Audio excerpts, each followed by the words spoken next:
Welcome to the string theory of the unexplained. My name is John Ventry, and this episode we're filming from my estate in Weston, Pennsylvania.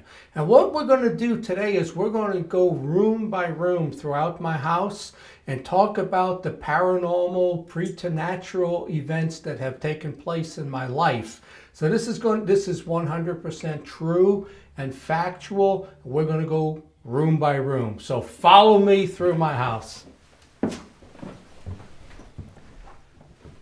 What I'm going to do is as I tell the story, I'm going to do it room by room and not necessarily chronologically. I'm going to tell you what happened in each room. And it's a combination of my New Jersey house and my Pennsylvania house. And this is all true. So what happened in the living room was the first time anything happened let's say as an adult, was when I moved to Oklahoma in 1989. In 1990, my wife and I were in the living room in the house in Oklahoma. The television was in the living room. We're watching TV, and on the ceiling, it didn't even sound like it was upstairs, 3 footsteps. We looked at each other, said, "What is that?" 3 louder footsteps. I jump up, I run upstairs to check on the kids. The kids are fine. When we were in the New Jersey house, my sister and her family were over. I was upstairs, so I didn't see this. A black shadow just moved across the ceiling, and my sister was screaming, "John, come downstairs, you got to see this." Everybody saw this black shadow just move across the ceiling. So let's move into the dining room now. One of the things that happened in 2015, in December of 2015, was I was sitting in the game room just reading as I normally do, getting some of the sunlight, and I'm reading and I keep hearing this loud scratching sound coming from behind this dresser. I got up twice. It was so loud, I thought it had to be like a squirrel coming through the wall. I went over and I actually went like this looking, saying, "Oh, it's got to be something like clawing its way through the wall." That absolutely happened. But what was weird, half of the things that happened, the dog heard them. And the dog was in the living room. He walked across while I'm hearing it. He walked right past me. He didn't hear it, so it was telepathic. It was not actually happening. It was a telepathic sound that actually was going on. So let's go this way. We actually got to go around. We got to go back upstairs right now, but we'll go through the game room. Nothing happened in the game room. Nothing happened in the kitchen area. Well, actually, one of the strange things that happened in the kitchen, and it happened twice, is when I have a 110-pound Doberman, and when he walks, I don't clip his nails anymore because he'll snap at me. When he walks, you hear the sound of his nails across the floor. Well, what happened was one time we were in my office, the dog was laying on the rug, and we hear walking on the tile floor. The dog gets up, he walks right here, and it's unbelievable. You see the dog, he's like, his head turning, looking at the ground as we hear walking across the ground. Then what happened was, it happened again. We were up, I was going to bed, I was upstairs. Again, the dog goes to the head of the stairs, looks down, you see him looking. You hear walking on the tile floor, but it was nails. It wasn't footsteps, it was nails. The other thing that happens when there's this activity in the house, I get the loudest booming sounds from under the refrigerator. And I was saying to myself, again, is there an animal? Is there something, a rodent under the refrigerator? You'll hear all kinds of sounds coming from under the refrigerator. It's very, very, very weird stuff. So let's go upstairs, and this is the bulk of, oh no, we got to go to the TV room. My mistake. So let's go into the theater room. What happened in this room, actually some significant things happened. In 2013, and a lot of the stuff that has happened is on Thanksgiving when the kids are with me. They're with their mother for Christmas. They're with me for Thanksgiving. So 2013, my son and his fiance are sitting there, and I go to put the football game on. So I'm here, and my son says, "Dad, what is that?" We look up, the projector on the ceiling is on. This is a projector, and a screen comes down over there. Very bright, intense light. We see this thing, snake, like this, and when it went across the projector light, you can see it snaking like that across the screen. The three of us saw that. What happened here on June 6th, and think about this, June 6th of 2014 was the 20th anniversary of my divorce. I'm sitting here in the chair, I'm watching the baseball game, my dog comes over, he lays across my legs, we're watching the game, there is a sonic boom on this wall. Boom! The dog and I both look, this picture flips up like this. Both of the Indian headdresses blow to the side when that happens. And that happened. We both reacted to it, so it was real, and the dog reacted to it. So let's head upstairs right now, and I'll tell you some of the things that happened. A lot of things happen like in the bedroom, in the bedrooms upstairs.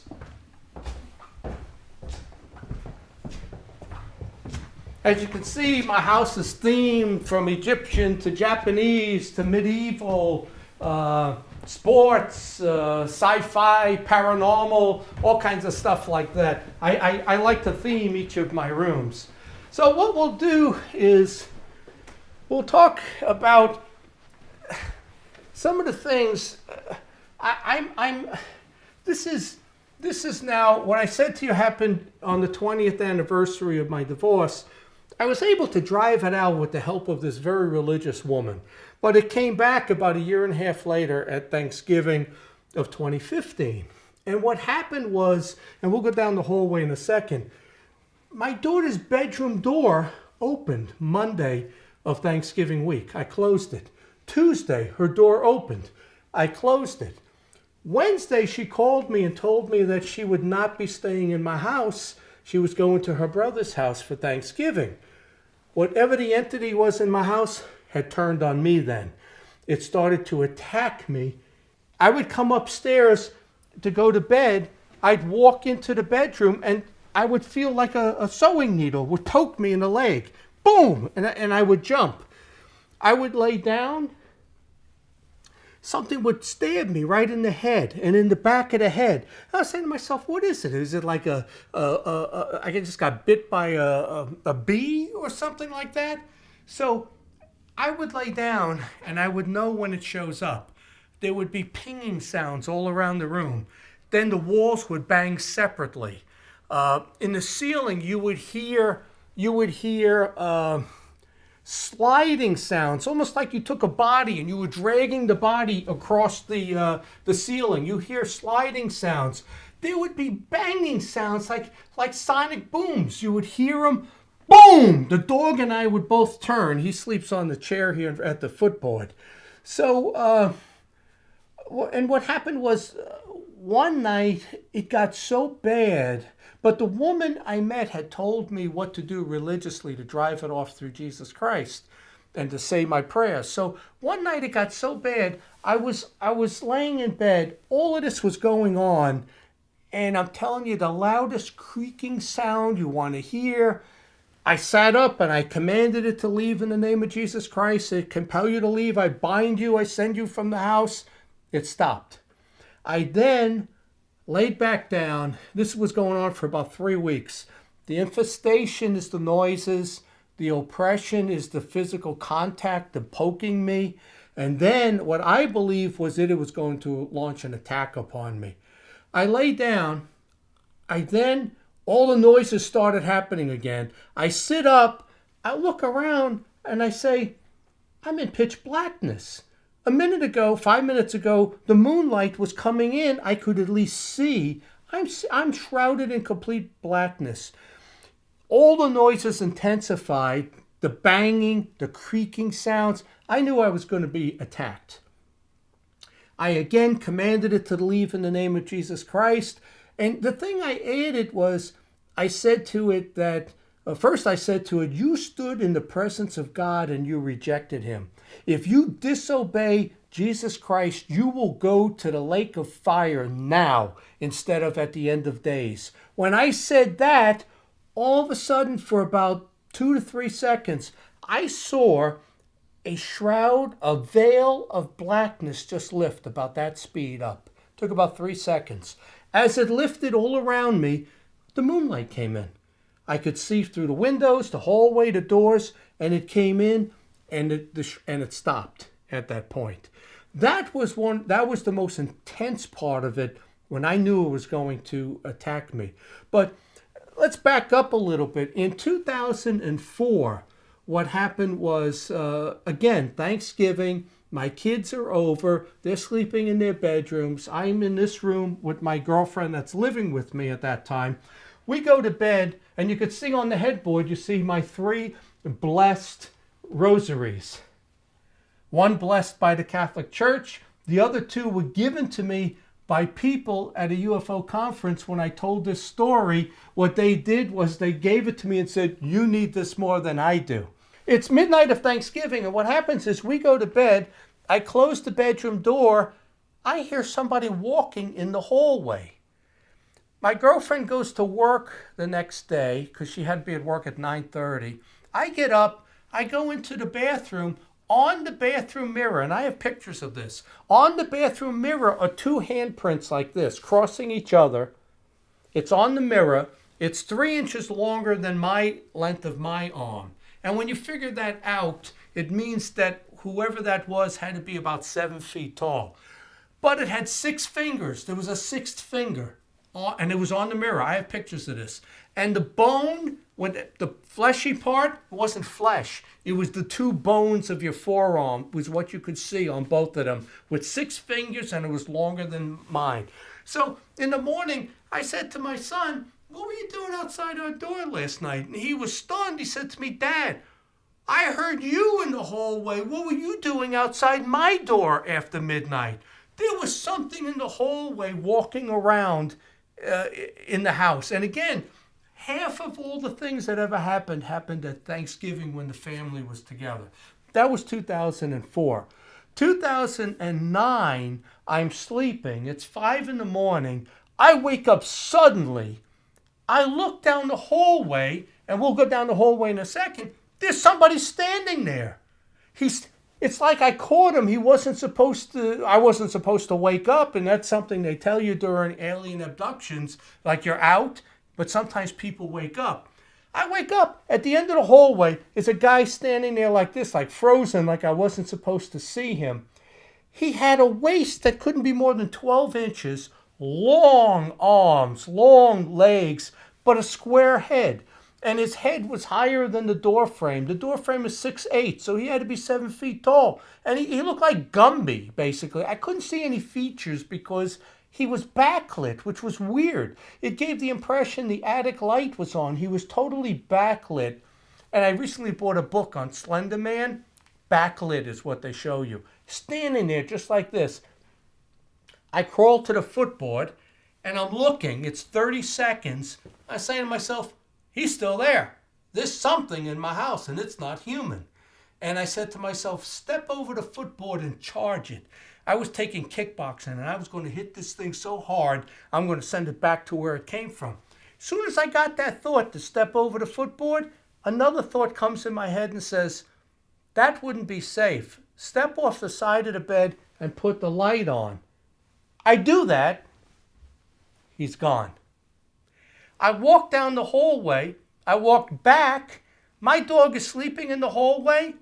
He doesn't acknowledge me. He's sound asleep. You cannot walk past the dog and not him wake up and see you. He was sound asleep, like we were supposed to not see this, the dog and I. One of the first things that happened early on in this house was in 1999. I attended my first UFO conference. I had joined MUFON in 98, and then in 99 I attended my first UFO conference. And This really should have been very telling for me as to whether there was an occult connection to the UFO field. But I didn't know back then. I went to the conference. It was in D.C. I remember the first day. It was that Saturday. I went and I saw this really attractive woman walk in. It was right before lunch at about 11 o'clock. So I'm single. At lunchtime, I make sure I get online behind her and we sit at the same table and we're talking. Very, very unusual looking woman. She was like pale, light gray eyes, bloodshot eyes, light blonde, like platinum, but very pale. I kept looking at her. I mean, it was almost all albino type features. So lunch is over. I go back to the MUFON symposium. She's not there. I don't see her again all day Saturday, all day Sunday. She showed up for about an hour, had lunch, and never saw her again at the conference. So at the time, my impression was, did I just meet a hybrid? Absolutely, my impression was this is a hybrid person. And they would come to a UFO conference. They absolutely would. But what happened, though, the important thing is I leave the conference. This is 4th of July weekend. I don't stay for the fireworks. I come home, and that's probably that on that Sunday night I get home. And no sooner do I get home, I start having all of these lucid dreams. I have an out-of-body experience. I'm floating above the roof of my house. I could see the peak of my house right there. I wish my mind was saying to reach out and touch it, because if I would have moved and touched it, I would have come conscious, and I don't know if I would have fell, if I was actually physically floating, or whether, it was just my consciousness that had left my body. But all week, it was about for 4 days that this lasted, and through like Sunday through Thursday, I'm getting the feeling there's some sort of malevolent presence in the house. I'm waking up like every hour. I can't sleep. And this is very similar to what happened to me in 2014 and 2015, and this happened in '99. I'm waking up. There is a malevolent presence in the room. I know something else is in the room with me. I'm waking up swinging my fist. Matter of fact, I'm laying in bed. I swung my fist. I hit the headboard here. I almost broke my wrist because I'm waking up swinging my fist. So I'm also having these lucid dreams that I'm in a room, and as I think of it, there's kind of like the background was almost like a cream color. You couldn't see anything in the room, but my Doberman Pinscher is floating with his legs out. There's this hybrid boy there, maybe 10, 11 years old. He's poking the dog. And I'm yelling at him, stop poking the dog. But he's floating with his legs sticking straight out. This kid, he had like hair plugs. The hair was bad. He had big eyes. And he had these Popeye forearms. His forearms like twice the size of mine. And the bone was sticking out of the elbow at the end. And I knew this was some sort of a hybrid kid. Then there was a second kid there. He was standing there. He had like a rat boy face, like the teeth, like a rat boy. His hair was slicked back, tightly pulled skin, and he was wearing a black jacket, leather jacket. He reminded me of Nosferatu the vampire, if you ever saw the 1922 classic from Germany. That's what this kid looked like. So I'm saying to myself, I must be. I went to a UFO conference. They must have followed me back. This has to be a UFO encounter, an abduction maybe, because of the out-of-body experience and the kids. But I think that's the trick that's played on people who aren't well versed in demonology and UFOs. This, I understand now, 18 years later, 19 years later, this was a paranormal encounter. This was a malevolent, interdimensional encounter and a demonic encounter. So my girlfriend at the time, and this is another convincing point that tricked me, is she says to me, she went on the UFO site and said there was a UFO sighting that Sunday in State College, Pennsylvania, and Morgantown, West Virginia. So my house, if you put the 2 points, my house is right in line with that. So I'm saying, Got to be. Why would that happen after a UFO conference? That doesn't make any sense to me. So that's where I now believe there's an occult connection between UFOs and the alien abduction and demonology. So one of the other things that happened, and this was nothing negative to it, October of 2007, my father passes away. So I'm laying in bed here, and it's dark in the room. I'm actually laying down, my hands are crossed like this on my stomach, and all of a sudden I see this flash of light in the corner of the room here. I only see it in my left eye. I don't see it in both eyes, which was odd. And what it was this, you saw this blackest hole with the most brilliant electricity pouring out of it. It's almost as though if you look down at a fountain, the way the water would pour out of the fountain, well, it's the most brilliant electricity pouring out, but a black hole. And it was only there for, a second, and I saw it in my left eye. I'm laying here, laying down, and then all of a sudden, I feel like a hand, all the hair on my arm moved. Like, I believe that was my father who came back to basically say goodbye, and he put his hand on my arm. So that's another paranormal encounter I've had in this house. I met this woman when all of this stuff was going on, and it's like, I'm convinced that the demonic entities can't get to me. I'm not falling for their tricks anymore. This woman I meet on a dating site, and she goes, "Oh, I looked you up. I like all the stuff you do. I'm all into this." And I meet her for dinner, and she says, "I'll come over your house," wink, wink.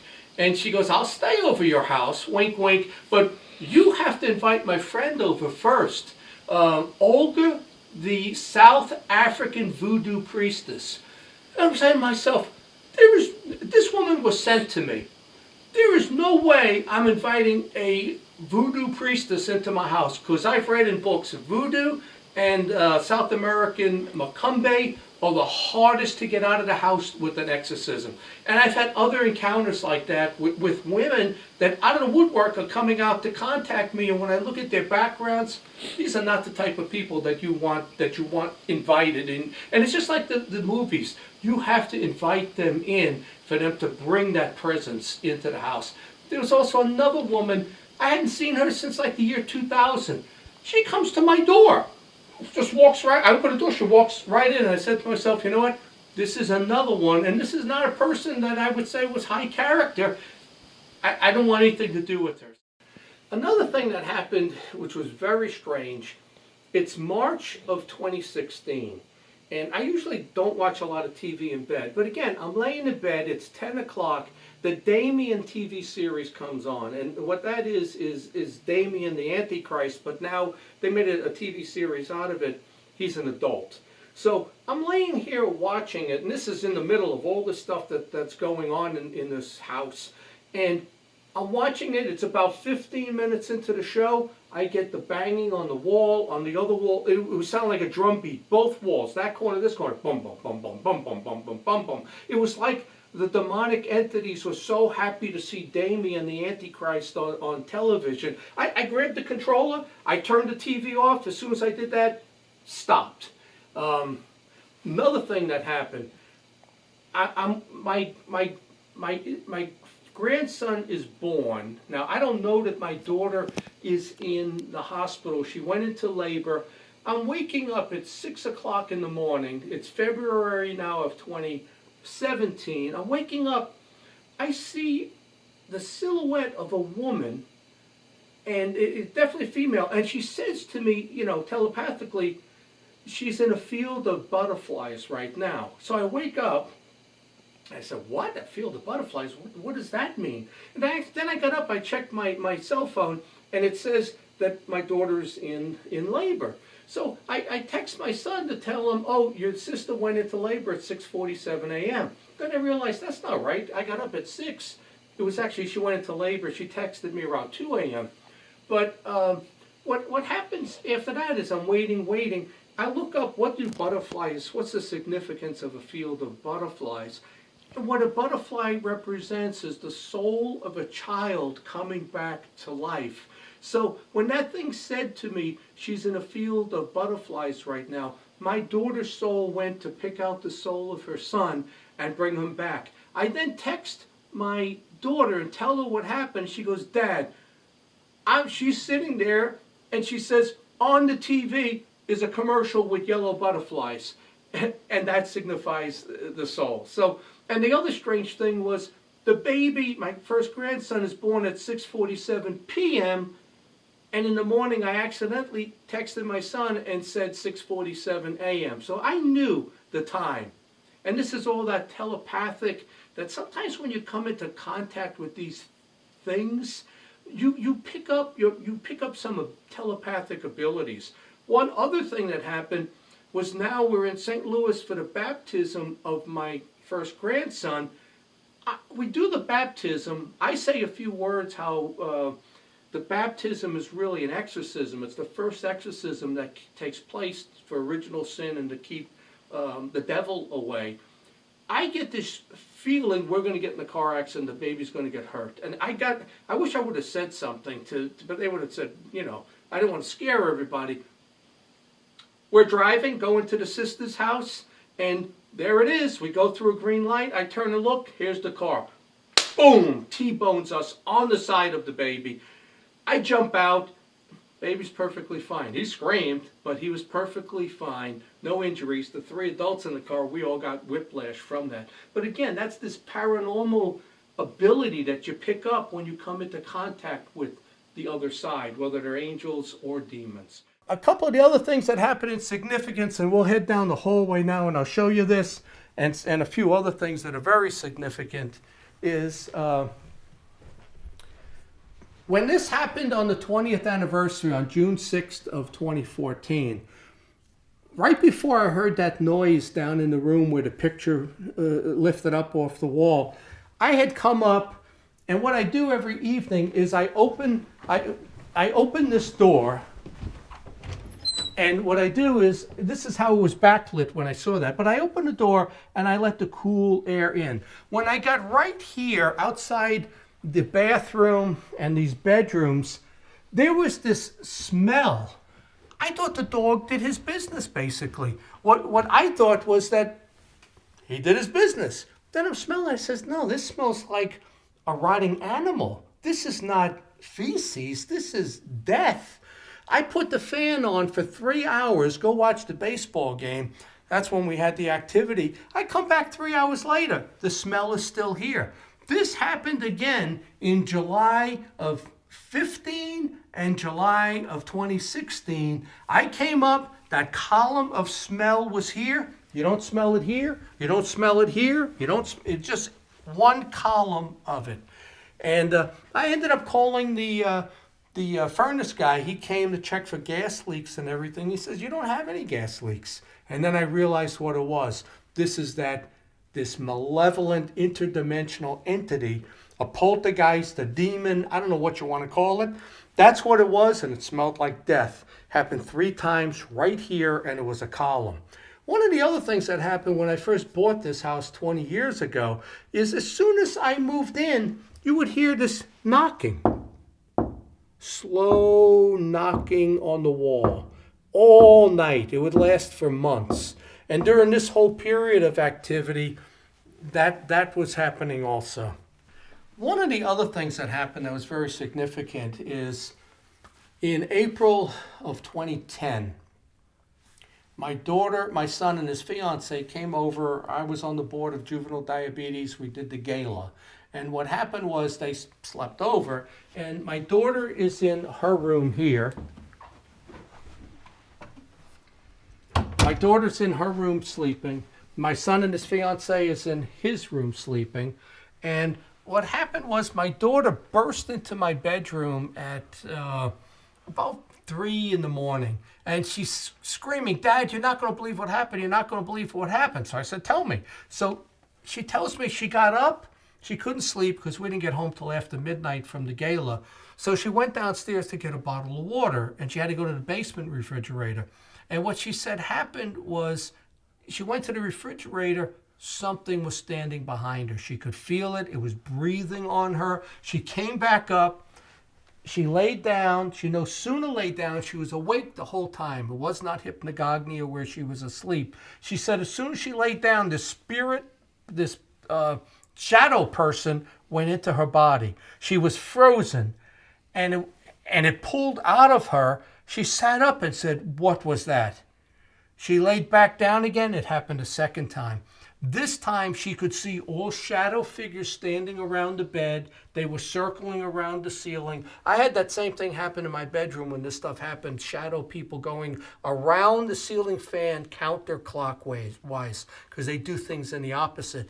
But what my daughter said was she saw this other one standing here, leaning against the wall, looking at her, and says to the thing that was in her, "When you're done with her, I want to try out the other two." She heard this in her head, and she said it was like a crowded room of voices when this thing pressed into her body and she was frozen. My daughter wouldn't have made that up. When you're done with her, I want to try out the other two, meaning my son and his fiance. So she jumped. She was able to move her hand. She woke. She was awake. She got her senses back. She got me. We came down the hallway to tell my son and his fiance. My daughter's telling them the story. I'm watching the fiance. She's in her bed on this side. She's swaying back and forth, looking very clammy, pale. And she goes, "I don't feel good. I got to leave." My son and his fiance packed up. They drove. They put their address in for Virginia. They left. The car went to a cemetery. It went to a cemetery. They were stunned. And that's not the only time that happened. Just 2 weeks ago, we did the Pennsylvania MUFON conference in Philadelphia. Some of the same speakers were going to speak here in Greensburg, in Pittsburgh. So what happened was they drove out to my house. Travis Walton, Steve Mira, and his fiancee, and Jennifer Stein. They put my address in, and the car was taken to my headstone on Cemetery Road around the corner. It backs up to my property. So they were taken to a cemetery. What also happened was we put Fred Saluga in a hotel room for the conference. His phone rings at 3:30 in the morning. It's a dead line. Then he gets 3 knocks on the hotel door room. He doesn't get up. He gets 3 louder knocks. He jumps up, runs to the door, opens it. Nobody's there. Travis Walton was one of the other people in the car. We put him in the Embassy Suites in Pittsburgh Saturday night. His phone rings at 3:30 in the morning. He says, "John, nobody there." He was in the car when Jennifer drove and ended up at my headstone in the cemetery, which you will see later when we go outside. So one of the other things that happened was my son, when he was in the New Jersey house, and the kids started telling me about the paranormal activity in New Jersey. He would lay down at night and he would hear a voice in the wall behind the headboard say, "I'm going to get you." My daughter and a girlfriend who moved in with me at the time, they both separately, years apart, told me in the spare bedroom they would hear a rocking chair and a baby crying. My daughter also said she heard like a group of men talking coming from that bedroom.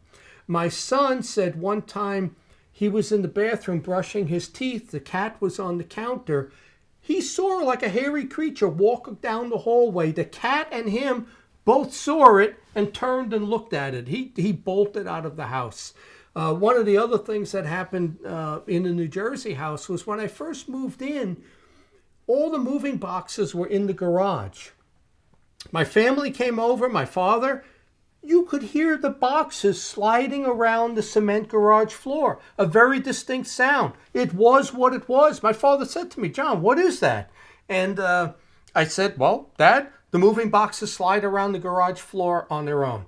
Paranormal activity after paranormal activity has happened to me since we moved to Oklahoma. And I don't know if this is a Native American thing. I don't know what it is, but it's followed me from 3 houses. So it's not the house, it's following me. So let's go downstairs now, and I'll tell you what happened in my office, and we'll go outside to my headstone. The only thing that happened in my paranormal Halloween basement of all places, just one thing happened down here. That was in January of 2016, after the worst of everything had happened, and I believe I had driven this thing, for the most part, the most malevolent part, I had driven out in December and January, December 15, January of 16. But I let my dog out through the basement, so I come down, the dog's walking behind me. I'm walking past this light. All of a sudden, I feel this hand go across my head like this. I felt 3 fingers, and they were long fingers and spongy, like they hadn't fully materialized. And they just went across my scalp like that. I turned and I said, "You can't do that." Because that's physical contact, you know? That's different than hearing noises. That's a different level when there's physical contact, like the poking that I was getting upstairs. But I let the dog out. Then as I'm thinking about it, I said, you know what? There was nothing negative about that. The way it came across my head, that's the way I would put, like when my son was small, 2, 3, 4 years old, you would put your hand on a kid's head like a blessing.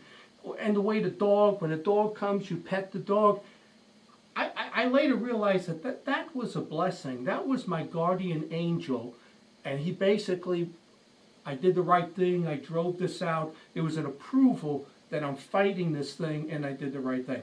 And I absolutely believe that. And if you remember when I said, when I saw that thing down the hallway, that fallen angel, demonic entity, it was about 7 feet tall. These hands were 3, 4 inches longer than mine. So again, that would make this being 7, 8 feet tall. And I think that's the way it is. It's almost like Lord of the Rings with Gandalf and all of them, how so big, others, humans, and then the hobbits, I think that they're 7, 8, 9 feet tall, the angels and the fallen angels. So that's the only thing that happened down here in the basement. One of the strange things that happened, when I first moved to this area in 1997, I was looking for houses, couldn't find what I was looking for, so I went up in price, and I came to this house, which was more expensive than I wanted to spend. But what happened was, I looked at the house, I got into this room, which is the office, and when I got to this point and looked out into the yard, I used to have a dream as like a 6, 7, 8-year-old. I used to have this recurring dream of standing in a doorway, leaning against the door, and seeing a beige brick wall and a cemetery in the distance. So when I came here, I saw the view that I was having as a kid, like 30, 40 years earlier. So this is the view. There's the beige brick wall and the cemetery. Yeah. Once I saw that, I knew at that point that I was going to buy this house. And the owner amazingly came down almost 20% in price. That's kind of unheard of. Dropped the price almost 20%, and I bought this house. I also knew I was never going to leave this house. And interestingly, I had 2 job transfers came up, one to New Jersey, one to San Francisco. I actually got my plane tickets to go to San Francisco and interview, and they told me, "Oh, don't come out, we made a change." That never happens. And I actually finished 15 years in southwestern PA with UPS, and I never moved from this house. Where previously, every 3 to 5 years I was moving, and that's the norm. But yet, once I got here, I never moved from that point. So that was very unusual, not to leave. I knew when I found this house, this was the house I saw as a kid, and I was never going to leave. Here's a book I came across. And this is what I meant when I was in my bedroom, looking down the hallway, and I saw him standing there. I couldn't see the features. Whatever it was not in a suit. Whether it had any clothes on, I don't know. But it was backlit. That's the important thing, is that thing was backlit, just like this book is right here. So when I saw this book, I said, wow, This has happened to other people with the back lit. That has to do something with coming through the dimensions and being able to materialize. And I saw him right as he was ready to leave, let's say. I woke up and I saw him. And you know, the other thing is, the dog has reacted 3, 4, 5 times when something was in the house. He was there to protect me. This is a 110-pound Doberman that nobody wanted. I adopted him at 10 months old. I was his 6th owner at 10 months. Nobody wanted this dog because he's very, I won't say vicious, he's a guard dog. There's no doubt about that. He actually clipped my hand a couple of times. 3 times he turned and snapped at me. Never grabs, but he just kind of snapped. That dog was meant to be my dog, because when this was going on, that dog reacted violently to this thing, like it was going to attack it if it could.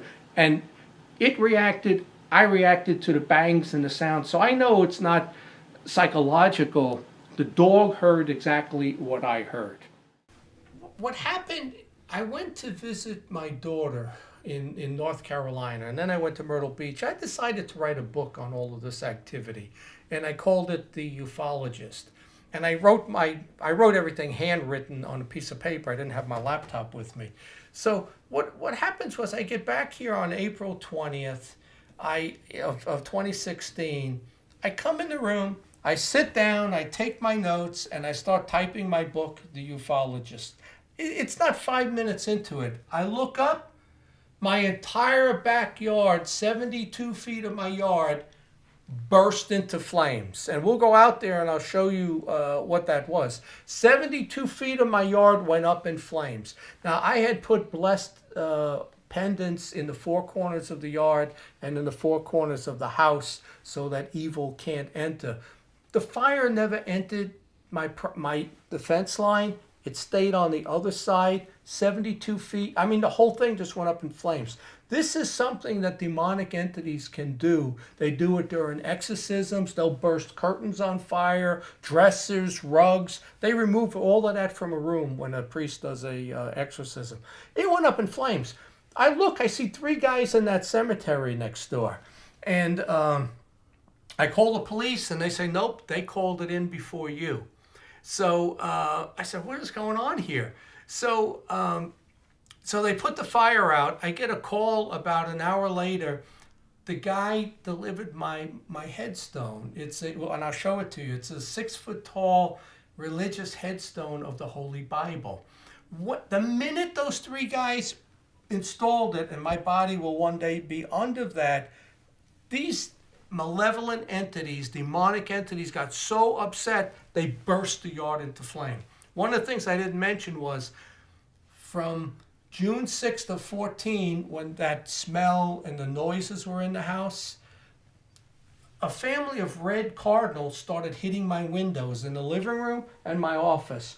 All day, all night, I have witnesses. They would just fly into my windows. 22 straight months, these birds, through the winter. And at night, birds don't fly at night. They were flying and hitting my windows. That day of April 20th, 2016, when I sat down to write my story and my headstone was delivered and the yard burst into flames, those birds stopped hitting my windows. That is absolutely a true story. I believe at that point that that's where the most malevolent of this was driven off my property. There's still something left behind because things happen. There are some booming sounds. There are just some strange things that happen on certain occasions. So everything I have told you is absolutely true. I will take a polygraph to prove that it's true. I have witnesses to a lot of the activity that I just explained to you. This is a true story of a malevolent interdimensional entity that has followed me since 1999 from Oklahoma to New Jersey to Pennsylvania. It's an absolutely true story, and it has made me question a lot of the alien abductions now. When I read their stories and I read their case histories, those were not alien abductions. They were demonic attacks and demonic possessions. So as I just said, everything, when I sat down to type my story, everything from the corner of my property all the way to the gate there, which is 72 feet, just burst into flames. And the flames were moving this way against the wind. It never entered my property because I put blessed symbols of St. Michael in the four corners of the property and the four corners of the house. It was the weirdest thing you ever want to see. But like I said, there were 3 guys in the cemetery, and it turns out the minute they installed my headstone, the yard burst into flames, and the birds that were hitting my windows for 22 straight months stopped. Let's go take a look at the cemetery.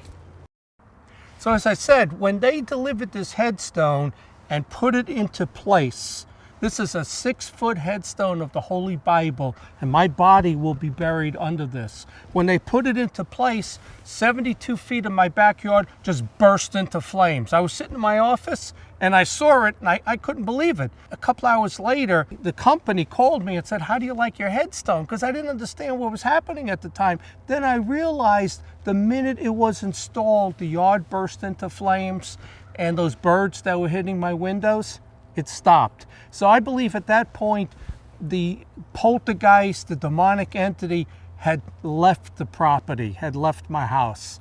So that's my story. It's a true story. I'll take a polygraph. You pay for it, but I'll take a polygraph, and everything I said today is completely true. And this is our episode of the String Theory of the Unexplained, and I will see you next month for a new episode. Thank you.